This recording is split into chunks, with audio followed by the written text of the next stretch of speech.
Assalamualaikum warahmatullahi wabarakatuh.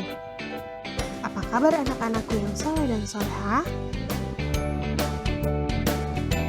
Alhamdulillah, kita dapat bertemu kembali dalam pelajaran pendidikan agama Islam dan budi pekerti. Sebelum itu, kita berdoa terlebih dahulu yuk. Angkat kedua tangannya. Berdoa, dimulai. Bismillahirrahmanirrahim. Raditu billahi robba wa bil islami dina wa bi muhammadin nabiyya wa rasula. Rabbi zidni ilma warzuqni fahma.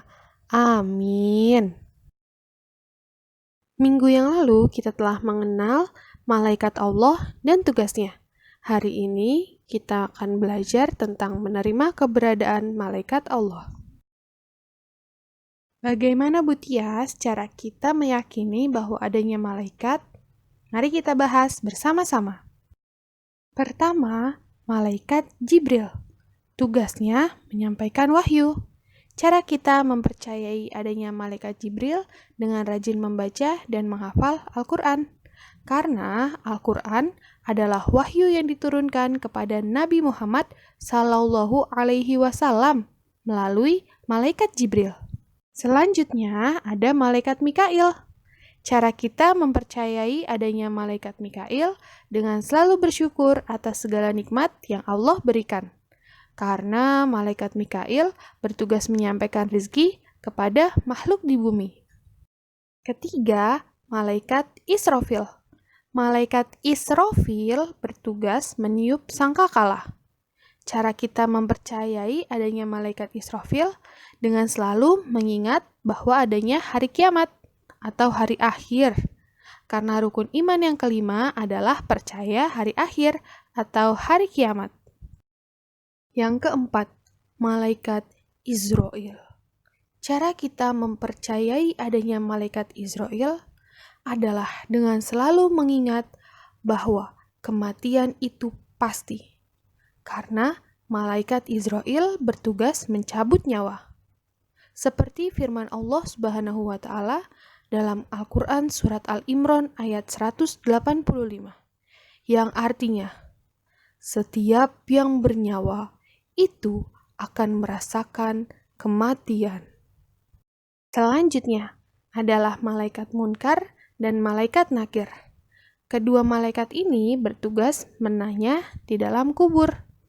Nah, cara kita mempercayai adanya malaikat Munkar dan Nakir dengan mengingat bahwa segala amal ibadah kita lakukan akan dibalas di hari akhir nanti. Yang ketujuh, malaikat Raqib. Tugasnya mencatat amal kebaikan. Cara kita mempercayai adanya malaikat Raqib adalah dengan mengetahui bahwa semua perbuatan baik yang kita lakukan, walaupun itu kecil, akan dicatat dan akan mendapat pahala kebaikan. Kedelapan, malaikat Atid. Tugasnya mencatat amal keburukan. Na'udzubillahi min dzalik. Cara kita mempercayai adanya malaikat Atid dengan mengetahui bahwa semua perbuatan buruk yang kita lakukan selalu diawasi dan dicatat oleh malaikat Atid, yang nantinya akan mendapat balasan yang setimpal. Kesembilan, malaikat Malik. Kita semua tentu berharap tidak akan masuk ke dalam neraka ya. Nah, cara kita mempercayai adanya malaikat Malik dengan semua perbuatan buruk kita yang dicatat dan mendapat balasannya. Siksa neraka yang perih dan tidak ada habisnya. Na'udzubillahi min dzalik. Semoga kita tidak merasakan siksa neraka yang sangat pedih. Ke-10, malaikat Ridwan. Cara kita mempercayai adanya malaikat Ridwan adalah dengan meyakini bahwa setiap amal baik kita akan mendapat balasan dan pahala oleh Allah.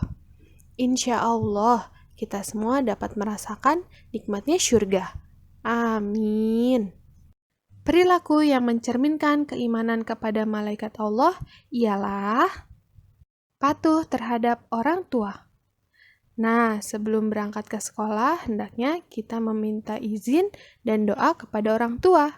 Hormati gurumu di sekolah, karena gurumu adalah pengganti orang tua di rumah yang mengajarkan ilmu kebaikan. Jenguklah temanmu ketika sakit. Karena dengan cara kita menjenguk teman kita yang sakit, mereka akan menjadi senang dan insya Allah gemar membaca Al-Quran. Jangan lupa ya nak untuk baca Al-Qurannya setiap hari, karena Al-Quran ialah kitab suci umat muslim. Lalu, suka bersedekah atau peduli untuk menolong sesama. Nabi Muhammad SAW bersabda, tidak ada satu hari pun pada saat para hamba bangun di waktu pagi, kecuali ada 2 malaikat yang turun. Yang satu berkata, "Ya Allah, berilah ganti kepada orang yang berinfak atau bersedekah." Lalu yang lain mengatakan, "Ya Allah, berilah kebangkrutan atau kemiskinan kepada orang yang kikir." Nauzubillahi min dzalik. Semoga kita terhindar dari sifat kikir. Nah, masih banyak lagi ya kebaikan-kebaikan yang harus kita lakukan. Tetap semangat menjalankan kebaikan, nak. Alhamdulillah, pembelajaran kita sudah cukup sampai di sini. Mudah-mudahan anak-anak paham, mengerti, dan mengerjakan apa yang Bu Tias jelaskan hari ini ya. Tugas hari ini, kerjakan 3 soal yang ada di video ini ya. Kumpulkan langsung di classroom. Bila sudah, ucapkan Alhamdulillah. Tetap semangat dan terus jaga kesehatan. Thank you, syukran kasiron, terima kasih. Wassalamualaikum warahmatullahi wabarakatuh.